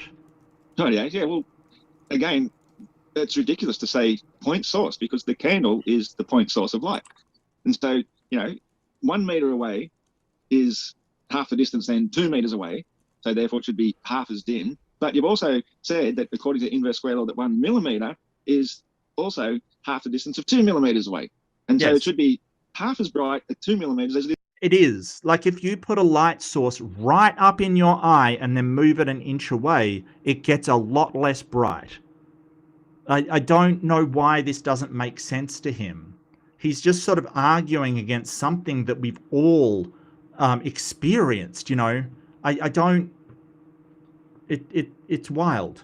It's from 2 meters. You've got no arbitrary definition of distance when it comes to this inverse square law. You have to say...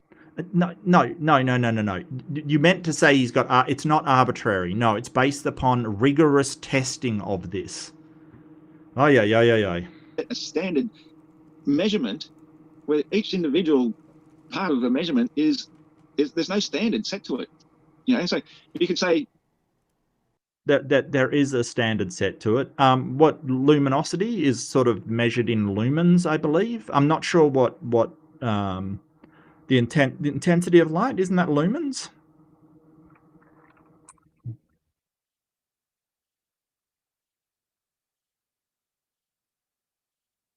Okay.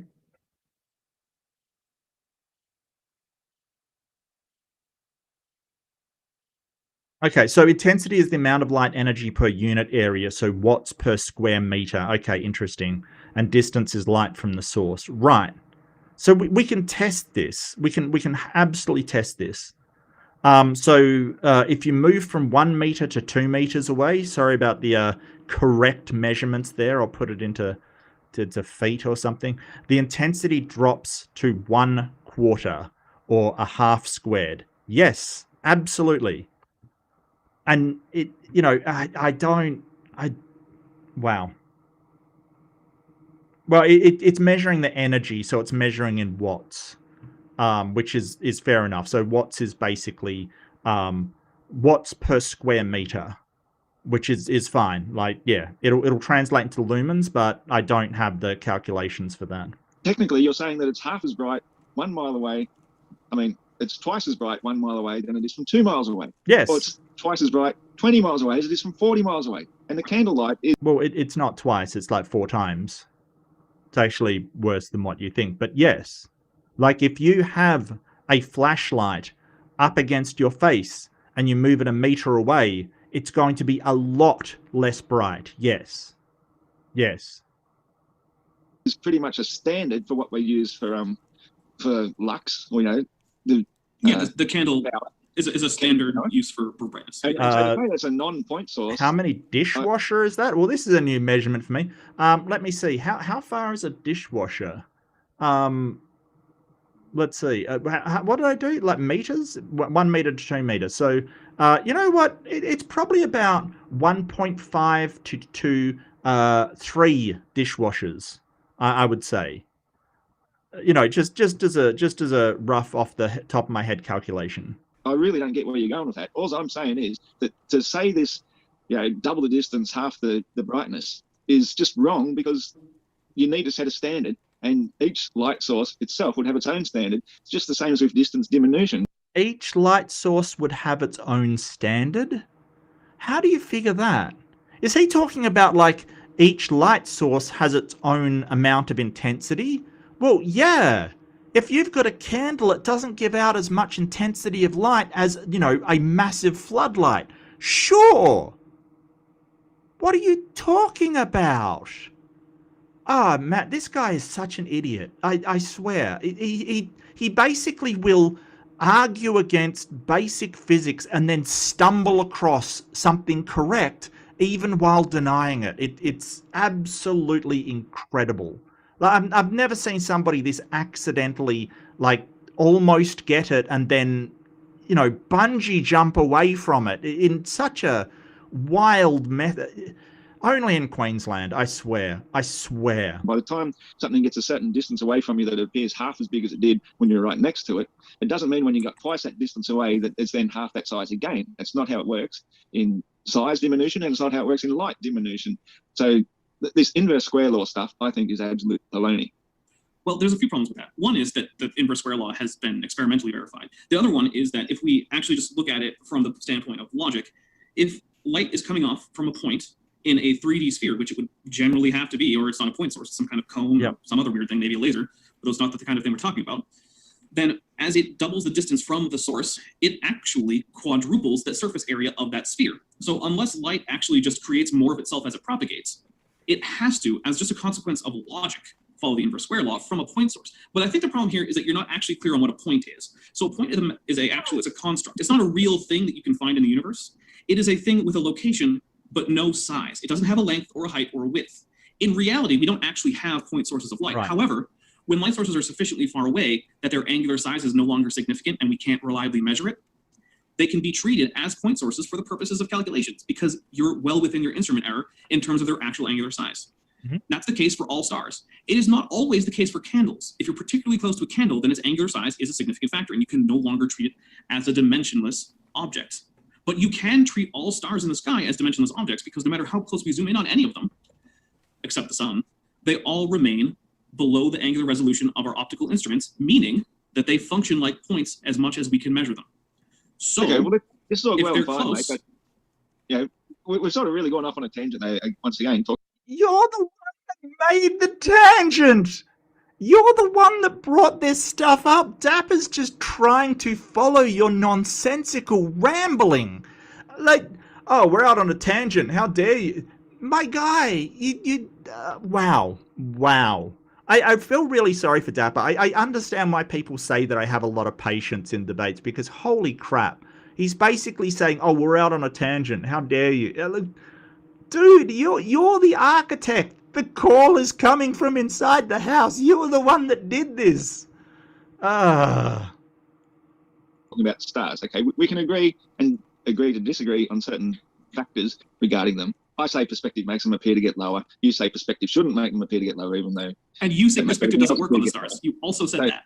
That's something we should ignore. The perspective between the stars doesn't work the way perspective works between objects on the surface. Why not? So, why not? Because things on the surface are much closer, whereas the stars are already so far sufficiently distant that all they do appear to do is get closer and closer towards the horizon as we get. So why is it, if he's saying the stars are really, really distant, then why is it when you get to a certain height above the Earth, they just vanish?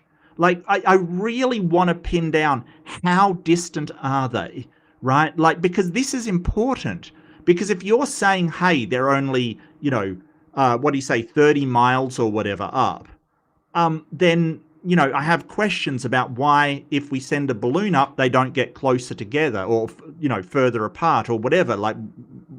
Further apart as they get closer, right? Because you can send a balloon up, 20, 30 kilometers. So why don't they get further apart as you go up as far as a law of perspective? And if they're further than that, then why is it they vanish? According to him, I know they don't, but why is he claiming they vanish at a certain point? Like, this makes no sense to me. It's so much stupid. You kind of don't know where to begin. And maybe that's his strategy, but he really comes across like just sounding he has no idea what he's talking about. Further from them, but not further and further away from each other. So at what distance does perspective stop making things get smaller? And just to hear the rest of them fly with Aussie. Well, something that we can all agree on is that there is no parallax change in the stars, whichever model you adhere to. It doesn't matter how far away you get from them. The parallax between them never changes, but they do still appear to get lower and lower towards the horizon. And that is where perspective kicks in, because perspective means everything always goes towards that convergence point in the distance, which is horizontal to the eyes. That's how horizon gets its word. It's on the horizontal to our eyes. That is why the flat earthers do correctly always claim that the horizon always rises to eye level, because the horizon is created by eye level. No. But that doesn't explain things. Why it sinks down and then goes below the horizon. Like that doesn't explain it. I don't think he's really explained why that happens at all. He's just sort of said, hey, that's what happens when we get further away from stuff. Well, no, not really. No. It will change as you change elevation looking out towards it. So I think we've gone off on this huge divergence talk. Because if you go away from a building, it gets smaller, right? But it doesn't, like, not unless you're going extreme depths, and it doesn't start to vanish from the bottom up. Like, that's not what happens. It gets smaller and smaller. It doesn't actually lower, right? Like, it just becomes, via perspective, a smaller object. It doesn't move down within your field of view, which is what the stars do. Talking about stars, when once again we should be arguing about the nature of the ground and water beneath our feet, which is how we prove what we are living on, not what we are living under. Yeah, so he's like, look at the ground. The ground's flat. Therefore, the Earth must be flat. That's the limit of his arguments. It's absolutely mind-numbing. It's incredible to think that there's people like that running around in my country. Absolutely incredible. Looking out at other stuff. We're talking about the Earth here. So we can use perspective to... Yeah, and this is him realizing that continuing to talk about the stars, he's making no sense whatsoever. And he doesn't want to go back to that circumpolar star rotation. So everything about the stars is killing his model. So he doesn't want to, and I've encountered this time and time again with flat earthers. Oh, I don't want to talk about the stars. You can't tell the shape of the Earth from the stars. Really? You can tell, like, how do you tell where you are in a car? You look outside. You don't look inside the car to find out where you are. You know, like, we have to, you know, use all observations. Like, for instance, the 24-hour sun. I wonder what his answer to that would be. It really does make me curious. Like the final experiment, 24-hour sun in Antarctica, whether he thinks that, you know, the flat earthers are lying, or whether he thinks it's a demon projection, or whether he thinks it's maybe, you know, an apparition, as he calls it. You know, maybe. I have no idea. Understand how on a flat level plane, the higher you get, the further you will see, because there is no physical curvature getting in your way to block what's in front of you. To see over curvature, you actually have to go forwards and over it to see what's on the other side. Just getting higher, what drugs is Santa on? Yes. Andy, there it is. Just give me 1 second. Oh God, he's going to actually... a representation of a ball. If we're getting higher, anywhere higher on the ball is going away from the center point of the Earth. So if something's gone over the curve over here, if you're going higher, you're going over here. You're not going up and over to see over this curve. You're actually going backwards away from the curvature. Oh, he didn't. Does he see that, like, if you were on the equator, like right next to that ball, you can't see through the ball to the North Pole, but if you go out far enough, you see more and more and more. He doesn't, like, I am so baffled by flat earthers that use physical representation and then they just do not grasp a concept that's like right in front of them. I am, you know, it's so wild, you know, like, I don't... Wow. So gaining height is going away from something which you have said has vanished from the curvature. But on a flat and level surface, going up will in fact allow you to see further. And no, on a flat surface, if you go up, right, and something's at level, something's there on level. So if you've got a flat surface, so something level, right? You've got something there. If you go up, you're actually increasing the distance. And the reason why is because just that's a straight line. The more you go up, the more you're extending that hypotenuse for the 90-degree angle. You're actually getting further away. And that is true on the globe, but you are actually elevating that ability to be able to see beyond the horizon. It's wild that he's actually pointing it out and does not actually look at the model of what someone would see on that model of the Earth there, what they would actually be able to see. That is something that's only possible on a flat planar Earth, and totally debunks the fact that you're able to see curvature by going backwards away from it, just by getting higher.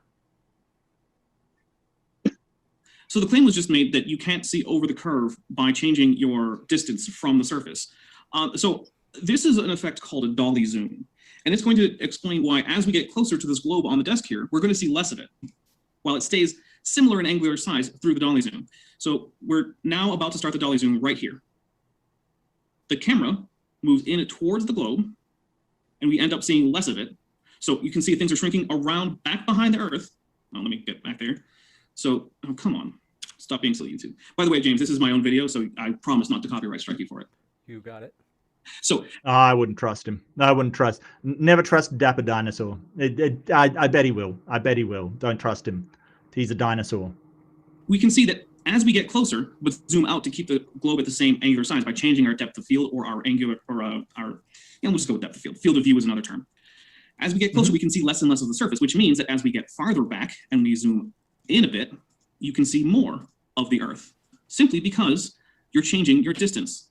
So it's just a flat out falsehood that moving away from things, a curved surface, doesn't allow you to see more of the curved surface. You can also see this if you just hold any ball in your hand. If you hold, say, I mean, he was holding the ball in his hand, and if he just thought about it and looked at it and said, okay, at the equator, what would block that person's view? But I have noticed that flat earthers have real trouble thinking in abstractions, right? They have real trouble, say, projecting something into a model or an example or something like that.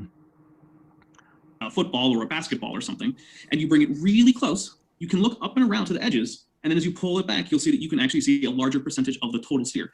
In fact, in reality, where you always that's not a tinfoil hat, it's a wizard's hat. It's a wizard's hat. Hold on, I think I've got a emoji of me in it. Yeah, there we go. There's the tinfoil hat. Absolutely. Absolutely. Yes. Tinfoil. Look, he looks like someone that thinks 5G is, you know, controlling people's minds and stuff. He does look like that, I got to admit. I have to admit. Have to be some finite distance away from any sphere. You can never actually see an entire hemisphere. You actually have to be infinitely far away from a sphere in order to see the entire sphere. And the farther away you pull from it, the more you will see. So it is in fact actually a simple fact of both perspective and geometry that getting closer to a sphere means you see a smaller percentage of its surface within your field of view. I'm sorry that... Oh, sorry, go ahead. Sorry, what? I'm sorry that basic reality disagrees with one of your counters for the globe, but that's simply how it is.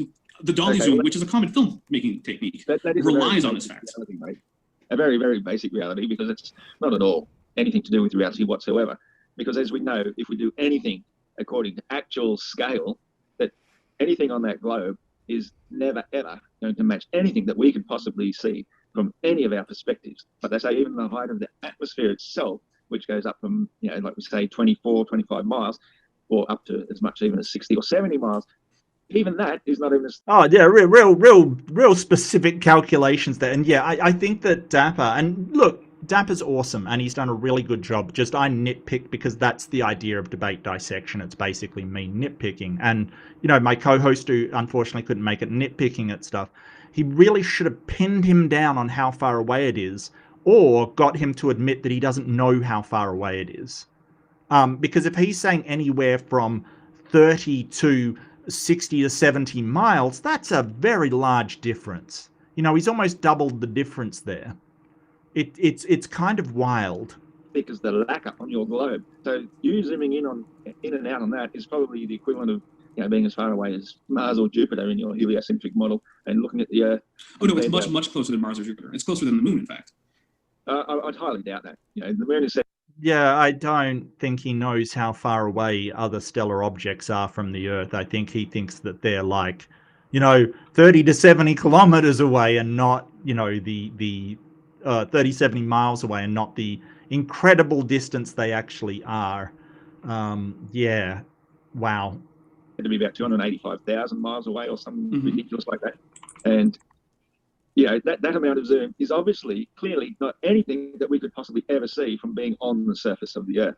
So well, I didn't make that claim. I'll give you a chance to respond. Less than a fraction of the thickness of the apple peel of an apple, less than a fraction of the wax even on the apple, is not going to show a greater advantage over curve if you were saying that it is curvature hiding things in the distance that you can't see beyond. That I'll give you a chance to respond, Dapper. I want to let you both know we are about to jump into the Q&A shortly. And so, Flat Earth Aussie, if you want to finish up that sentence or so, and then we want to give Dapper a chance to respond.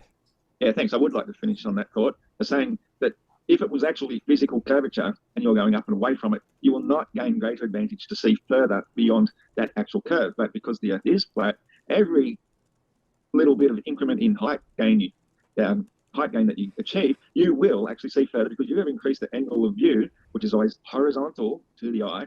It's increased incrementally with your gain in height. On a curve, that isn't going to happen. It's just not how it would work. But and you show something on a scale of seeing thousands and thousands of miles difference within this tiny little video because you cannot grasp scale. Scale is the most important thing to understand when trying to comprehend when reviewing things in perspective. And the Globers simply cannot do it because they're so used to looking at toy models like the ones suspended above their crib when they were a baby that they still think the whole universe works like that. Yeah, that's nonsense. Okay, so this is basically what we're sort of saying, and I'll grab my marker for this and sort of like point out what I feel like is the blindingly obvious kind of thing, right? So if you're down at about this level, you're right on the Earth, you're gonna see stuff all, right? You go up further and you can actually see a bit further. If you go all the way up to that satellite, you can actually see a really long way. Like this is not, it's not rocket science. You know what I mean? Like it is not actually, it's not actually that hard to understand. It's very easy to understand that the more that you elevate, the further you can see on the surface of that globe because you're elevating above that bulge there, the curve of the Earth. It's not hard. It's very, very simple. I don't know why. Like you can do some simple trigonometry and like calculate this stuff. It's not that hard, except if you're a wizard. Maybe wizards don't maybe if they do math they lose their magic. Maybe, I don't know. Look, I'm not saying anything. I maybe don't know, but we'll listen to Dapper. We usually don't do the Q&A, so I'll probably end it after that. Dapper will give you a pithy response, and then we're going to jump into Q&A in just a moment. All right, so this has mostly just been a repeat of what we've heard, starting with addressing claims that I didn't make as if that countered my claim. So for instance, pointing out that a particular example of why perspective on a curve in fact does allow you to see more of the curve when you're farther away doesn't match the thing that we would precisely see on the Earth because of its scale, doesn't actually change the fact that you're simply flat out wrong, that distance from a curved object increases the percentage of that object that you can see when you're looking at it. This is the same thing as when we had things where you don't actually have a reason why the South Pole centered flat Earth is a worse model. Your only reason is because, well, it's not what you believe. It's the same thing over and over. We've had dodging away from the actual question, addressing points that were never made, going off into tangents about gravity or parallax of the stars. Okay, I love that he's pointing out all of the dishonest tactics that Iron Horse here used, because it is totally fine to point out these tactics and say why they're not addressing his stuff. And I love that Dapper is doing this. He's obviously made notes. He's sort of, referring back to them. Brilliant work. Absolutely brilliant. He dealt with that Gish Gallop really well. I would have preferred him to go back to the circumpolar navigable stars, but, he obviously wanted to move the conversation forward, which, a great job. Fantastic job. Which don't actually have anything to do with the shape of the Earth, because, again, people believed in the globe long before stellar parallax was ever discovered, which, by the way, has been measured, but I'm not really making that argument. So the whole thing, while Ross was disappointed in my opening, I've been disappointed in this entire rest of this because I have yet to actually have any counter to anything I've said that both addressed the question I asked and was indicative of Ross's position. And that's by design, because Ross won't support his own position. He'll just make claims and then move on to, well, this is the thing that's wrong about the globe model, misrepresent it or claim something about it that just is not true. And he never actually defends his own position. And, this is a flat Earth debate, right? Like this isn't is the globe true? It's basically flat Earth. So I think that that Dapper has a really, really good point. And it's a fantastic sort of close as, he never actually got round to presenting anything that refuted what he said. And that's absolutely true. That's 100% true. I'll see if I can find it. What was the flat versus globe? Okay, so yeah, flat versus globe. I think that Dapper presented a whole bunch of evidence for the globe model. I don't think Flat Earth Aussie really presented anything for the flat Earth model. Like nothing, literally nothing, except for just some claims that are more or less demonstrably untrue. Maybe the star one, like, but if you dismiss all of the evidence of people through telescopes and, you know, people going to outer space, maybe that's a claim that we could test. But in all the testing that we've done, when we go more than what was it, 30 miles above the Earth, the stars are still there, which he says they're not. So, you know, it's kind of weird. It's kind of weird. Mind you, folks, our guests are linked in the description so that if you want to hear more of Flat Earth Aussie or your first one, Tim Pryor. Okay, well, we usually don't do the questions unless we know we're getting really good questions, because, you know, usually they're a bit hit and miss, so we usually don't do that. But yeah, so what are my thoughts on that debate? I thought Dapper did amazing, like just amazingly. I think that his tactic of presenting an alternate flat Earth model and debating that was really good. It is a bit dishonest, like as James sort of pointed out. It, you know, you're coming in representing the globe, but you're not debating it, is a bit.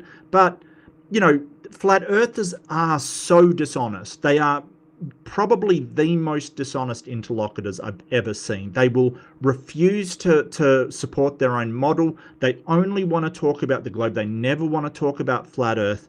They will sort of present things that they know are patently untrue. A lot of them are just grifting, in my opinion, anyway.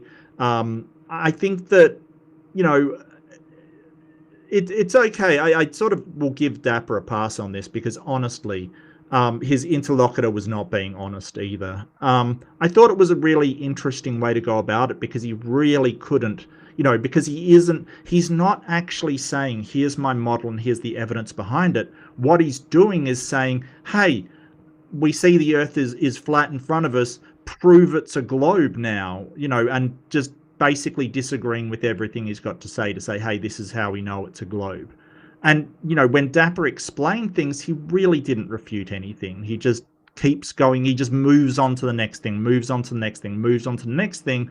The next thing is never evidence of the flat Earth. It's never anything substantive that shows there's a flat Earth. All it is he just moves on to the next criticism of a globe model without addressing what was brought up before. And that's his stick. It's gish gallop. It's just throw as many things out there that you think is wrong with the globe, and he'll never get around to any of them. But Dapper did a fantastic job with getting around to all of them, and I can tell he was making notes in that, because you cannot follow somebody that rambling, that nonsensical, and that insane without making notes. It's just not possible, right? Like, you try to follow that nonsense without actually making notes about it, it's very hard to do.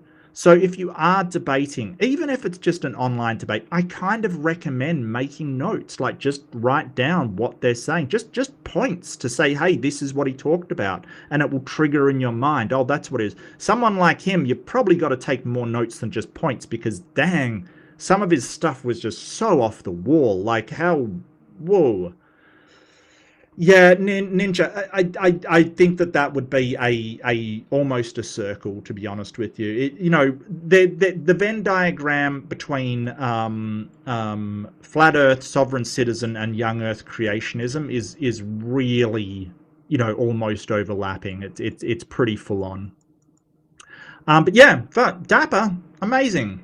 Iron Horse, terrible, as always, terrible, just bloody awful.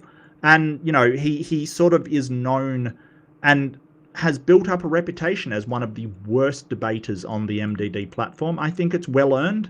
I think he had a lot of competition. Nadir was terrible. I think there's a lot of terrible debaters on there. I think that Iron Horse, I have to give it, he earned his reputation as an awful debater on MDD. Like, just terrible. He earned it. So congratulations, I guess. But Dapper's amazing. He was, you know, he was Really, really good. Really good. Anyway, but if you've enjoyed any part of this or enjoyed my comments, please do like, subscribe, come back. Usually my co-host is better than Ember, and I'm going to throw a link for her in the chat if I can find her link real quick, because she usually is helping me out and stuff. But you know, she couldn't be here today. Awesome person, does awesome work, really good. So. Yeah, you want to see it, don't we all? Look, I would be happy for any scientific diagram from the flat earthers, quite frankly, but no, I'm still waiting. Anyway, we will be back. We will be back on Wednesday. I should have a video, the third part of a conversation with a young Earth creationist very soon. But Wednesday we're coming back with My Morally Bankrupt or Them, like a little fun segment. And on Friday is Fundamentalist Fails. My Friday, not yours, because we are in different time zones. I am in the future. Thursday night Eastern time. But thank you so much for your attention and your company. It was really fun. This was a wild debate. Every time, if I had any hair left, every time I've debated Iron Horse before, and it is so bewilderingly bad, you know, like it is terrible, but you know, it is fun. It is fun. So thank you so much for joining me. Don't forget, be kind to yourself, be kind to each other, and I will see you in the next one. Take care, everyone.